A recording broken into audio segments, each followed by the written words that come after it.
চলো আজ তোমাদেরকে আমার ছাদ বাগান থেকে ঘুরিয়ে আনি।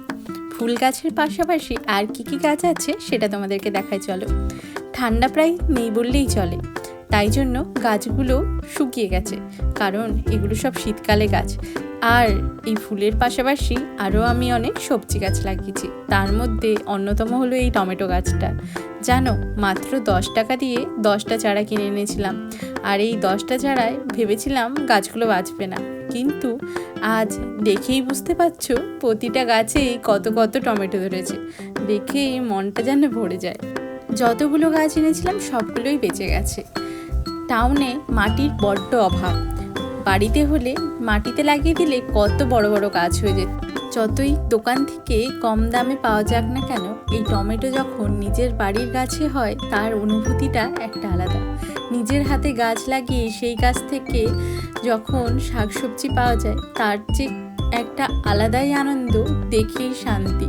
খাওয়ার থেকেও দেখেই শান্তি যে গাছ ভর্তি টমেটো হয়েছে। তার সাথে সাথে দেখো এখনও গাছে কিন্তু ফুল রয়েছে, আর প্রতিটা গাছেই 6 থেকে 7টা টমেটো তো ধরেই আছে। একটা গাছের মাটি আনার জন্য আমি আর আমার হাজব্যান্ড যে কতটা কষ্ট করেছি সেটা শুধু আমরাই জানি। এখানে মাটি পাওয়া খুবই কষ্ট। এখানে তোমাকে এই মাটিটাও কিনতে হয়, আর তার সাথে সাথে বালিটাও। যাই হোক, এর অধিকাংশ মাটিই কিন্তু আমি বাড়ি থেকে বয়ে বয়ে এনেছি, মানে পশ্চিম মেদিনীপুর থেকে বয়ে বয়ে মাটি এনে আমি এখানে কলকাতাতে গাছ লাগিয়েছি। ভাবা যায়, শুধুমাত্র গাড়ি ছিল বলেই এটা পসিবল হয়েছে। যাই হোক, টমেটো গাছের সাথে সাথে আমার এখানে একটা পুদিনা গাছও হয়েছে, আর এই পুদিনা গাছটা দেখো কত বড় হয়ে। আর এই যে লঙ্কা গাছগুলো দেখছো, এটাও 10 টাকায় 10টা চারা নিয়ে এসেছিলাম। আর দেখো, জায়গার অভাবে আর বলতে পারো মাটিরও অভাবে একটা টবের মধ্যে আমি তখন ছোট অবস্থায় বাঁচানোর জন্য 6টা লঙ্কা গাছ লাগিয়ে দিয়েছিলাম তখন, আর সেই 6টা লঙ্কা গাছই বেঁচে গেছে। গাছগুলো এতটা বড় হয়ে গেছে, তাই জন্য গাছগুলোকে অন্য টবে সরানোর আর সাহস পেলাম না এখনো পর্যন্ত। ভাবছি সরিয়ে দেবো, কিন্তু সেটা কতটা ঠিক হবে সেটা আমার জানা নেই। তোমরা জানলে অবশ্যই কমেন্টে জানিও।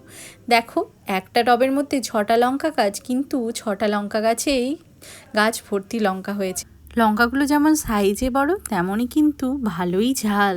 চলো, এরপরে দেখায় একটা বেগুন গাছে একটা বেগুন ধরেছে। বেগুনটা এখনও যথেষ্ট ছোট। এর পরের আপডেটগুলো পেতে চ্যানেলটাকে অবশ্যই সাবস্ক্রাইব করে নিও। আমার লাগানো গাছগুলো তোমাদের কেমন লাগলো কমেন্টে জানিও, কিন্তু দেখা হচ্ছে খুব তাড়াতাড়ি।